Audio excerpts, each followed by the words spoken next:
Welcome to the MillzSpill. We have an amazing guest dropping in with us today. She's a homebody at heart, but when the music calls, she answers. Katera is an R&B soul pop artist known for her memorable melodies, sultry vocals, and vulnerable storytelling. Her genre-blending sound flows between rich harmonies and modern anthems rooted in real life. She's not chasing trends, she's creating moments. Her single, No Phone Calls, earned 360K streams and over 1 million views. She was selected by Paul Reed Smith Guitars as a 2025 PRS Pulse artist. Her debut album, Fear Doesn't Live Here, charted at number 13 on iTunes R&B. And she recently released her powerful new single, You Got Me, available now on all major music platforms. Welcome, Katera. All right, so Katera. Yes. What are some of the latest projects you're working on currently? So I feel like as artists, we go through different seasons where, like, you got your season to be seen, you got your season where you may be, like, working on things. I'm into, like, more so working on things behind the scenes season right now. So, you know, as an indie artist, you're wearing so many hats and it can be a little overwhelming. So I'm in the season of, like, strategy, preparation. Like, that's where I'm at right now. Writing here and there, but more so wanting to put more of a push behind the music that I already have. My music is old to like a handful of people, but there's so many people who haven't heard it. And again, as an indie artist, sometimes it takes us a little longer to get ourselves out there. So, you know, I might have to push a song for 2 or 3 years for it to blow versus like somebody with a machine behind them. It was another artist that I heard bring this up recently. I'm trying to remember her. It might have been Charity.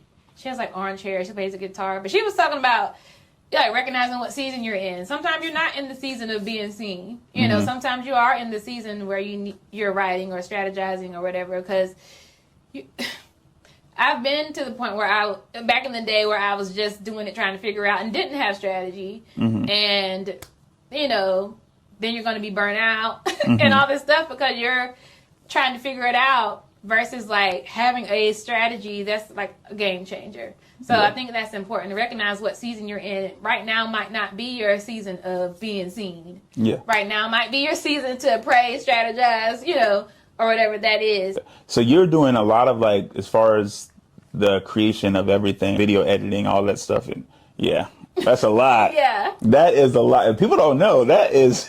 Now, I was like, No Phone Calls and Rush. I had someone shoot and edit those. But I have edited some of my other videos and just like other content creation that I'm posting on social medias. I'm editing all of that. So yeah, on top of working, you know, it's a lot. Yes, it's a lot. And so it's okay to not like be in everybody's face all the time. I know we have that fear of missing out, you know, but I choose my sanity over just trying to always be seen, you know? Yeah. And again, I care about what I'm putting out there, and I'd rather kind of be a little more low-key, strategize, get it together to put it out the way I want it versus just out here and I'm struggling, trying to figure it out as I go. I think it's always a journey trying to put everything together. I was talking to someone and they were saying that even if you blow as a big time music artist, you have to have a plan to do something in addition to that. Yeah, I mean, a lot of people Rihanna, look at her. Music made her popular and known, but like she's a billionaire because of her makeup and hair care and all that. So, I mean, music can definitely be a platform to widen your audience. But yeah, I think it's definitely smart to have some other things going on in addition to that as well. Yeah. What inspired you to use the dance hall rhythm for You Got Me? So one of my friends lives in Abu Dhabi, and so he was saying just like Afrobeats is really popular over there. So he's like, yo, like you really need to do an Afrobeats record. So I was like, okay, you know, I'll do one. So I just went on online and like searched Afrobeats and found that particular beat that I really liked, and I wrote the song. We reached out to Jones the Ikomboy. He is Nigerian born, but he lives in Dubai. He's the feature on the track, so he brings that like authentic African vibe, you know, to the song. So that's how You Got Me came about. Okay, yeah. All right. So that's an Afrobeats beat you got there. And some people may not think. I feel like Afrobeats is kind of a broad term because I'm learning like subsets to that I may not be as well versed in. So I say that as a general title. Some people may think feel like it's more reggae. I feel like it's kind of like a melting pot of several different things. But I found it by searching Afrobeats. How I found the track. Yeah. I was interested in it because I'm a big dancehall reggae dude. I like Afrobeats too. I feel like Afrobeats is like a child of reggae and dancehall. It's like and I'm not even trying to be like disrespectful to anybody out there. I'm not trying to disrespect Afrobeats. I love Afrobeats, but me either. That's what I'm saying. Like people may interpret it different ways, but it's a good vibe. That's and that's what it is. I love the song. Yeah, I think it's a great song. I see it just came out, it just released. Can you take us back to the moment you realized that music was your calling? I feel like I've always known since I was little that like it was a gift that I've had. I remember in elementary school, my music teacher telling my mom like, oh, she can sing really well, and she sent me to like a audition for a commercial, but I was very shy back then. I didn't want to like sing in front of people when I'm put on the spot and stuff like that, so I did not get the commercial, but I knew early on that music was a gift of mine. I sang in church growing up, of course, so church and school, so yeah, I always knew that it was a gift that I had. Who are your earliest musical influences? Definitely a big Aaliyah fan growing up. Love Aaliyah. I used to record her music videos. I'm telling my age now on VHS tape. And learn the dance moves and stuff like that. So Aaliyah, Brandy, Erykah Badu. As I got a little older, I like Avril Lavigne. So yeah, I have a broad taste. Definitely grew up on like Michael Jackson. Oh yeah. Kirk Franklin. You know, the list goes on and on. So, but yeah, those are some. How has your artistry evolved since when you started to now? So I've been doing music for quite some time now, and I think that just as you grow, as you evolve as a person, your writing evolves. You have more things, you've experienced more life, you have more stuff to talk about. So, of course, when I first started, high school, college, you do have some life experience, but of course, as time goes on, 10, 20 years later, you have way more. So I just think, again, as we evolve as people, then our artistry evolves just in authenticity. That's the word I'm looking for. Yeah. So, yeah. You've always known that you wanted to do music. You were nervous in the beginning, but take me back to like the first time that you actually performed and you saw an audience and you're getting out there doing that thing. Man, so I did do like a couple of talent shows and stuff in middle school and like high school and stuff, but I say the first time I performed as an artist was the summer before I went to college, ages ago. It was at a back to school jam at Hyatt Park, and yeah, that was the first time that I performed as like Katera, the artist, and it was cool. I was very nervous, but it was a good feeling, and I made it through the nerves, and it's just refreshing to see the growth from then to now. I knew that I wanted to do music, but I played sports too. So like I wanted to do a little of everything, but music was the thing that I knew like in my heart that I wanted to do, but I don't know that I really vocalized that maybe until like more so high school. But I was definitely always, like I took piano growing up, so I was involved in music, but I was also involved in basketball and softball and stuff like that too. Yeah. Kind of zeroed in and we're like, okay, hold up. This is what I really want to do. Yeah, I feel like high school, more so like my senior year is when I really like zeroed in, like, okay, like music is the thing. What does a typical songwriting session look like for you? I feel like my songwriting sessions are pretty random. I probably should have some sort of like method to the madness, but they're really I just sit down and feel around. Some days it may flow out pretty quickly, and some days I may struggle. I may put it down and come back to it in a few days. I don't really have a set. Are you like driving and you say, okay, hold up, I like that beat. I have so many voice notes on my phone, it's crazy. Yeah. Sometimes I'm driving in the car, I just record, a voice note. Sometimes I'm at home just fiddling around on the guitar, or sometimes I may just be watching something on TV and they say something that sparks me, and I might not stop and write something, but I may just put it in my notes, like a line or something, that I feel like, oh, that's a line that would get people's attention, or so it's very random. I don't have I wouldn't say I have a set method. How do you decide when a song is finished?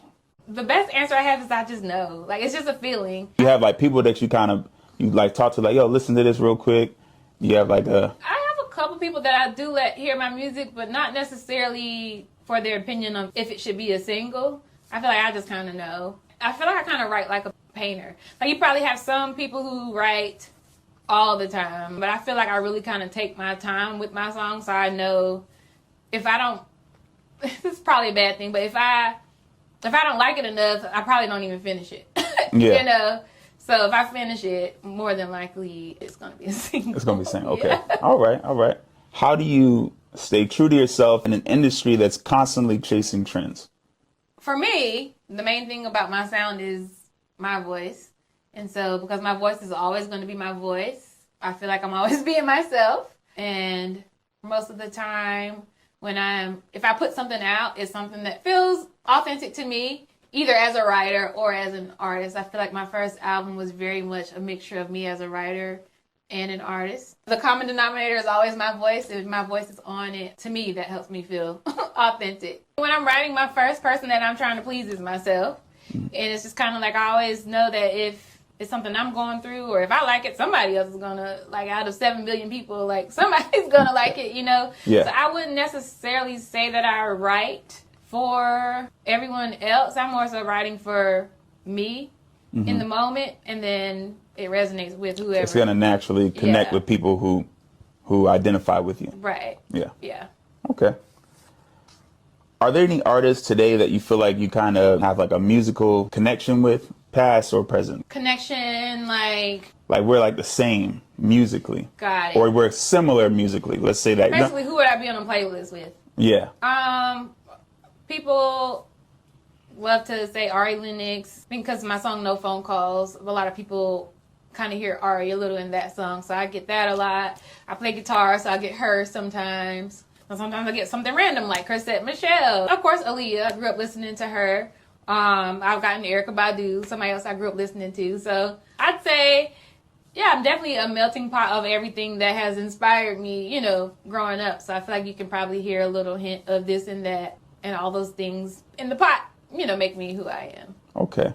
Now, I heard you say guitar. I have a buddy who has, I guess he's played with you before, Zion. Campbell. Yeah, Zion. Yeah, he's really good. Yeah. He's great. He had a lot of great things to say about you. He said that you were like the top, or one of the top female guitarists in South Carolina. He said you are an amazing guitarist. This is news to me. That makes me feel great. Because Zion, he's amazing. Like, I don't think we've ever had a conversation one-on-one about how we feel about each other's guitar playing. So that makes me feel good, because I didn't know that he thought that he felt that way. So thank you. I told him, I was like, I'm going to be interviewing her. And he's like, yo, she's an amazing guitarist. He's like, she's like one of the best like female guitarists in South Carolina. That good. That gave me a little confidence booster right there. Yeah. He's really good. He's really, really good. Yeah. He's pretty good. I'm trying to get him on here too. You got to get on here too, Zion. One of these days. Yes. To the podcast. Yes. What's one thing people would be surprised to hear about you?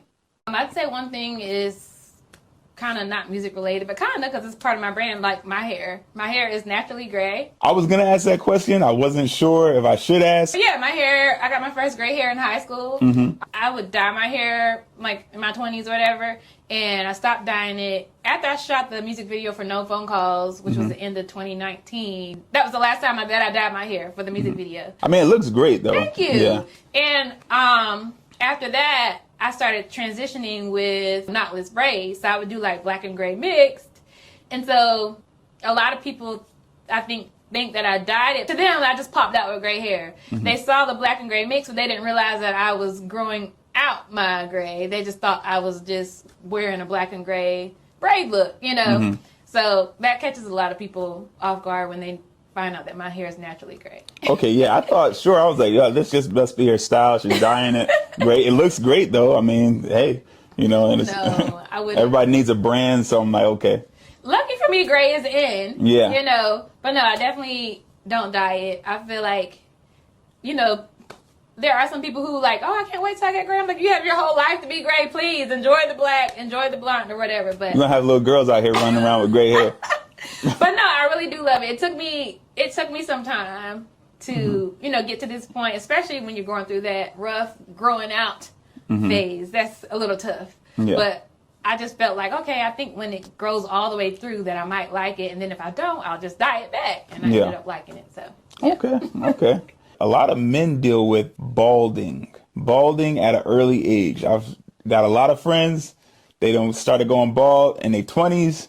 It's a major depression that a lot of men go through when it comes to balding. Listen, if you bald, go ahead and just be proud of it. Don't try to do the Neo. All right, respect the Neo. Neo done developed the style. And bald heads actually look really good on some people. Yeah. That is. I think that you have to learn how to. Even for me, like I was like, okay, if I'm gonna rock the gray, like I gotta like figure out how I can. Because I think the biggest fear is looking old. Especially when you are actually younger and gray. So I'm like, okay, accessories, like how can I wear the hair to make me still feel like I feel like myself, clothes, like you just kind of got to get a little more into fashion. I feel like whatever you got to do to make yourself comfortable. So I think I would say the same with balding, like how can you dress yourself up to make you feel more confident? Maybe I'm balding, but can I grow a beard? Because a beard makes a huge difference, so like I said, you just got to kind of play with it until you can figure out what can I do to embrace this new, thing that's going on. Yeah, definitely. Have you had any surprising or memorable, maybe funny fan reactions during the performance? So a few years ago, I don't know, I wouldn't necessarily call him a fan, but I was performing at the Jubilee Festival downtown. I'm in the middle of singing in love with the DJ, and this man just walks on stage and, singing it, and we're all just kind of looking around. The background singers are looking, and I was like, security, and then he just walked off. I don't know if maybe it was just his dream to just walk on, always be on stage. I'm not sure, but it was like funny, but also just a little like, you never know. A little scary. Yeah, a little scary at the same time. So, Okay. All right. Well, okay. That's not too bad. At least he didn't try to jump up at nobody. Okay. Because I would have had to take that guitar. Dang, I got a new guitar. Oh, man. Yeah. If you could create a dream collaboration with artists dead or alive, who would it be? I'd say all the people that I've named as influences, and even some of the people who, like the Hers and the Ari Lennox, who I didn't grow up listening to, but in my more current years, I love their music. Her, Ari, Aaliyah, who's no longer with us, Michael Jackson, that would have been cool, for sure. Love Michael. Erica, that would be amazing. Yeah. I would love to do something with Lucky Day. That would be cool. Victoria Monet. I could name on and on. Dixon. Have you heard of Dixon? Dixon.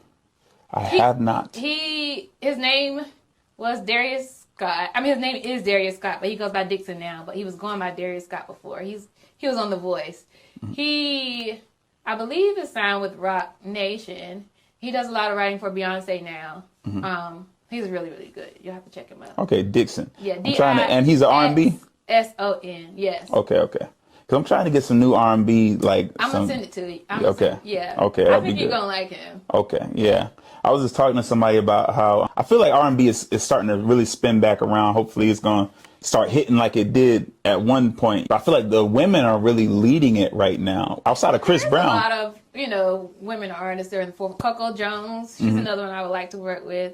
Yeah, I feel like R&B never, and I guess because music is so available now, aside from mainstream, that I personally don't feel like we ever lacked R&B, but I can see what people mean as far as like mainstream wise. Yeah, R&B hasn't always been in the forefront, I guess. But yeah. I'm a big R&B dude, so I'm looking for. I hope it gets back to mainstream. Who you like? Then I'll know who I should send to you. All right. Well, Chris Brown, of course. Okay. Chris Brown, Usher. It's going to be a lot of old school stuff. So Jodeci, Usher, Chris Brown. Have you heard of Kenyon Dixon? Kenyon Dixon? No, I haven't heard of him. I'm going to send you him. Him and Dixon. I think you're going to love them. You're going to be like, okay, you put me on. Thank you. Okay. Yeah. Yeah. Send them to me. I would like to hear it. What's the last song you had on repeat? The last song I had on repeat was Beyonce's version of Before I Let Go, because I have to sing it at a wedding coming up. So I have to learn. I know the Frankie Beverly part, but I don't know the end part of the pull up the Coachella. So Yeah. I'm learning that. So because of that, I've been listening to that. Okay. On repeat. As far as outside of something that I have to learn, gosh, it was somebody I saw on TikTok. You know, every now and then they'll be like, if you like R&B, you should check out this person. And I did check her out, and I liked her song. Amber Mark. Okay. She has a song called What It Is. Okay. All right. And it's another girl. She just did a Tiny Desk. Yeah, Sasha Keeble. Okay. Yeah. I'm gonna send you them too. Yeah, definitely. Send me. I'm trying to hear some good R&B. Like, I heard I'm telling you that you got me. I was like, I really like this song. Like, and then you put that music video together?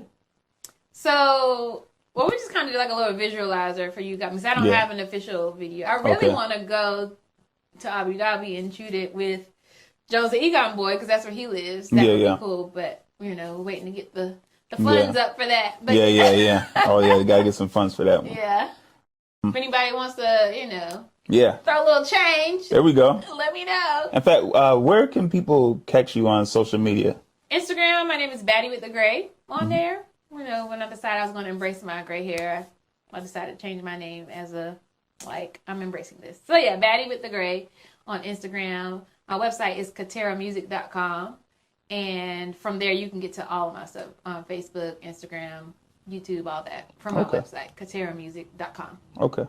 Your lyrics often touch on real life emotions and experiences. Where do you draw the line between private and what you're actually going to make a song about? Because I can just choose to only talk about it in the music. You know, no one's forcing me to talk about it outside of the music if I don't want to.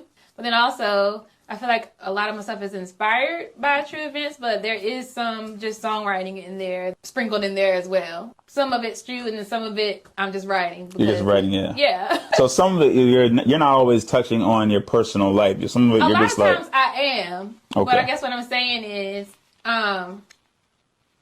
you can't listen to the song and say that it's 100. Not all the songs, maybe like one or two, but for the most part, like I got a song, Can't Believe You, was based on like a true story, but I'm saying things like 3 years, 2 months, 5 days, 22 seconds, and a glass of Chardonnay. Like, I just made that up, you know? Yeah. But then there's other stuff that I say in the song that's real, and then some of it's just good songwriting. That's what I mean. Yeah. Okay. Is there any track that was particularly hard to write or healing to write for you?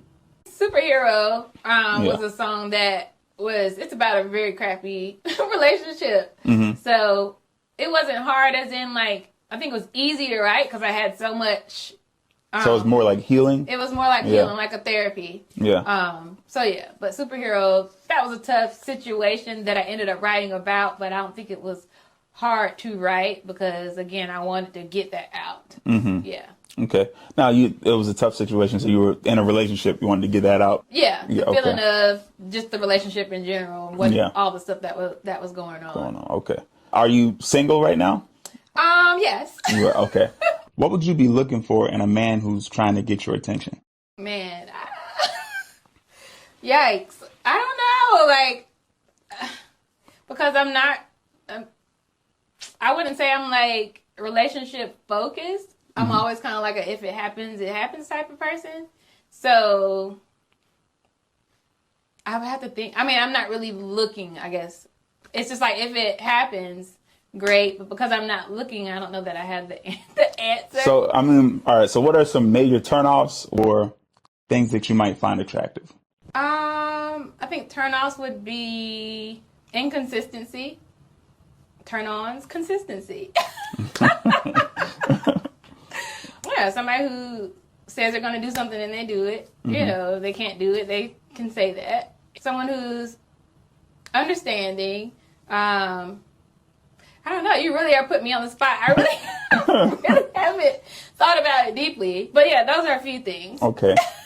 All right. Does he need to be into music? Could it have like, I mean, is there something?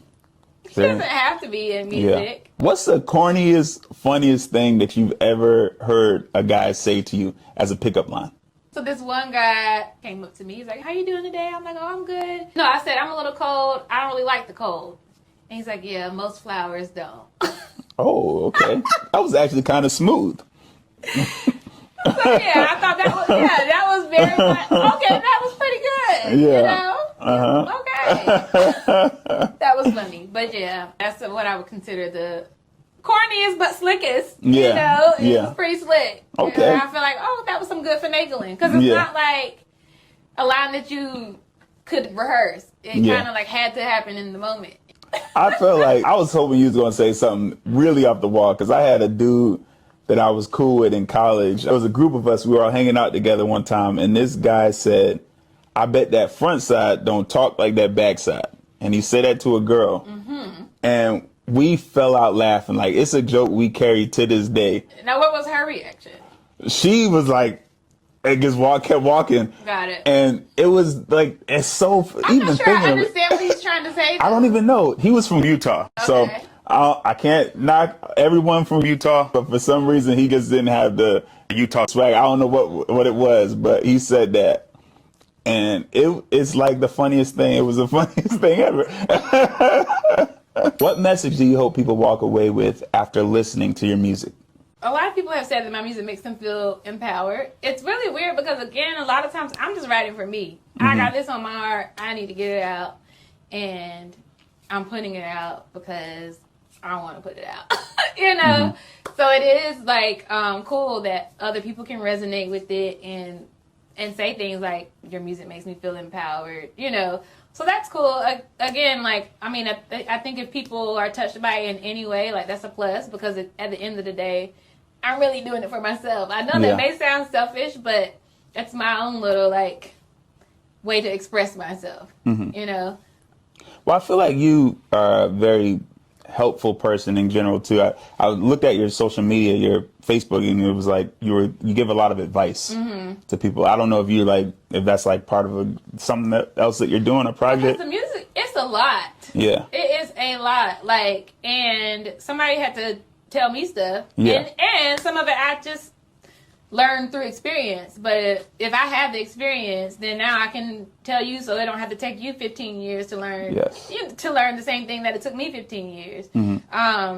So yeah, if I feel like I have information that's helpful, I don't mind sharing it, because that's how we learn. I see you promoting people. I'm like, dang, this is a person who's not a hater. Like, there's a lot of haters out here too, though. I'm sure you probably ran into some haters trying to just moving along in the music.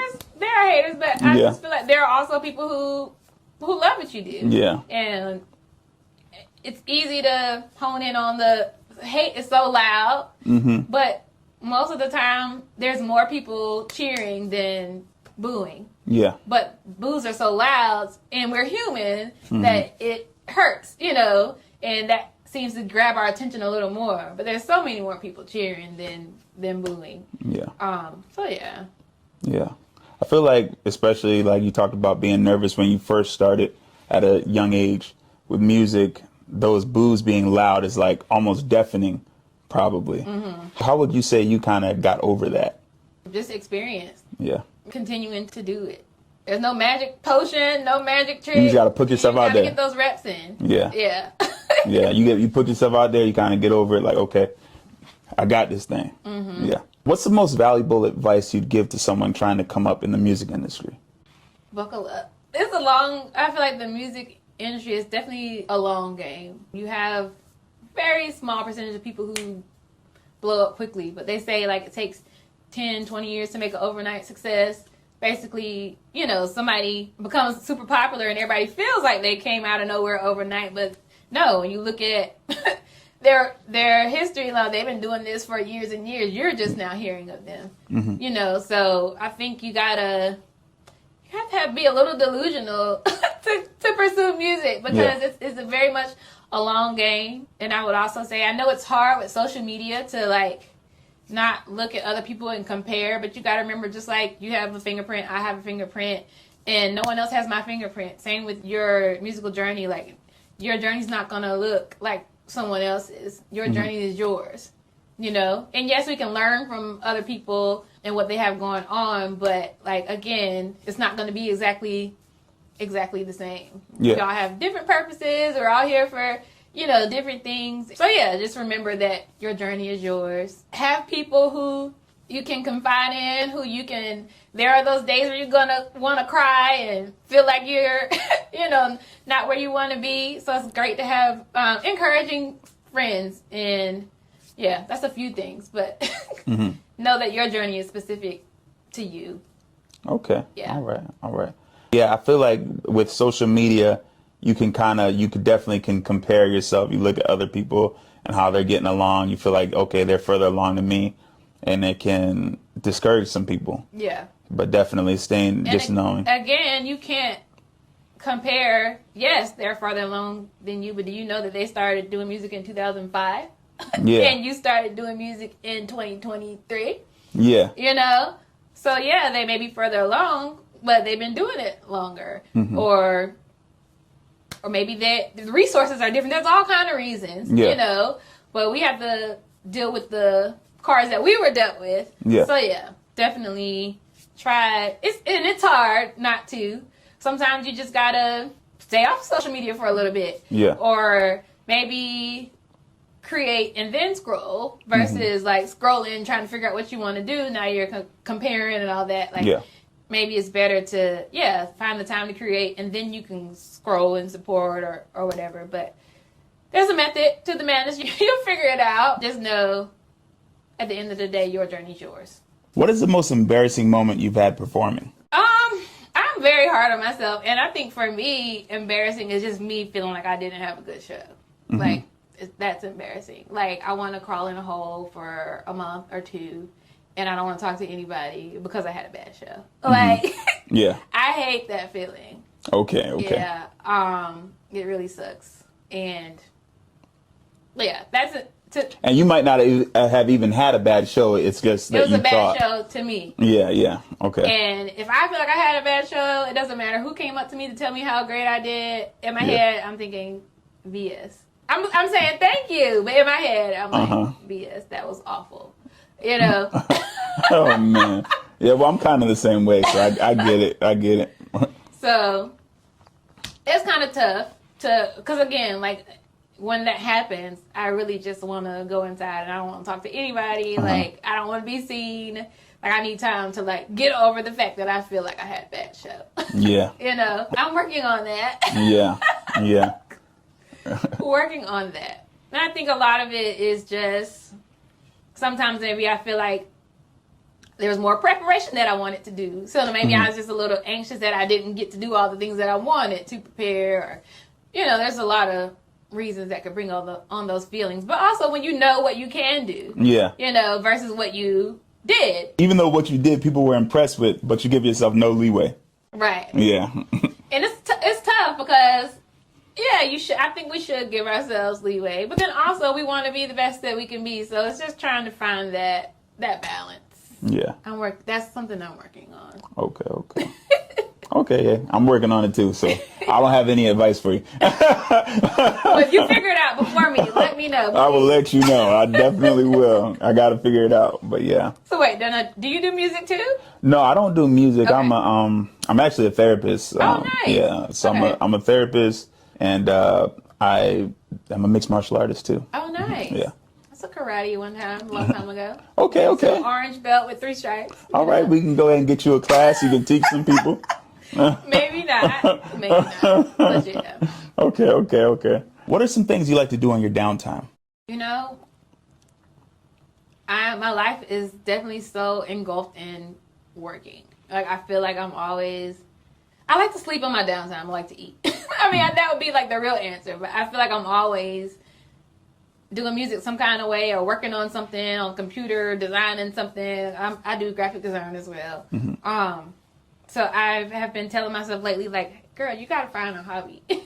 Yeah. So I've been thinking about Legos. You know how they have like the different Lego sets where they have like a flower vase or like car, like adult Or like Legos. you can create like a boat or something like that. Yeah. Out of Lego. Yeah, okay. But I'm like, man, that's gonna be like a lot of clutter after a while. Yeah. So I feel like maybe I might only do like 1 or 2 of those. So I'm trying to figure out some stuff that I want to do. But I did say what I want to do once a month is just like something that I've always wanted to do. Like, so I was telling my friend today, I was like, I'm going to go horseback riding this month. Because since I was little, I always wanted to like ride horses. So I'm trying to implement stuff like that.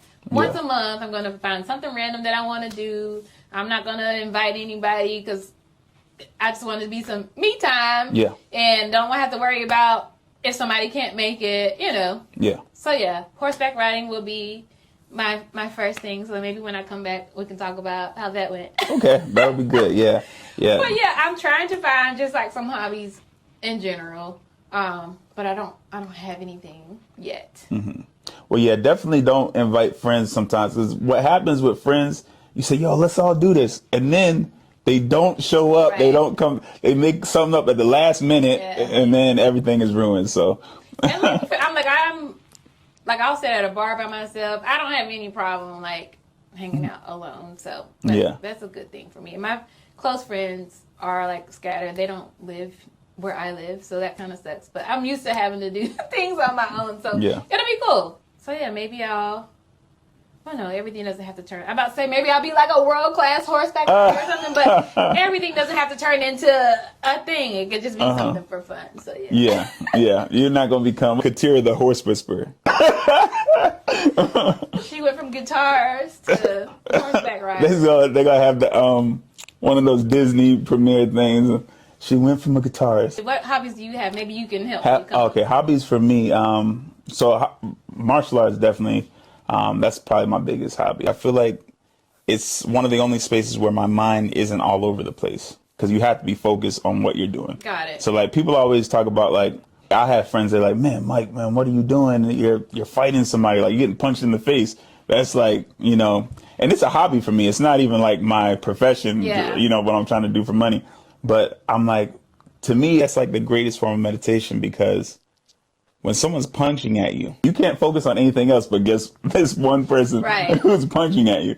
You know what? I feel like I've been interested. I've never done it, but I have been interested in boxing. I feel like I would find that fun. I know you said punching at you, and that's what it makes boxing. But that might be something fun to try. It would be really fun. Definitely, martial arts is definitely, I think that's my number one. And then going to the gym. I was just about to say, like, I wish I was a gym girly. Like, when I go to the gym, I feel great afterwards, but I just haven't been able to get the steady rhythm of going to the gym. Yeah. But every time I go, I feel, you know, like a weight's been lifted. I feel amazing. Just trying to find that consistency. Yeah. You know, and that's the thing with like even if you don't do martial arts, you could do, even if you do like, I don't know, CrossFit or one of these things where you're in like a class with people, I feel like it's motivating. It keeps you coming back. Okay. You know, so it's an idea. Yeah. When you have when it's like a group thing versus like. Yeah. So somebody's like keeping you accountable. Like, man, what are you doing? You know, thank you for coming by and being a guest today. Really appreciate it. Thank you for having me. I had fun. All right. And hopefully I can come back and talk about my horseback riding experience. Definitely want to hear about that. We might make a movie, the Disney special. Make sure to like and subscribe.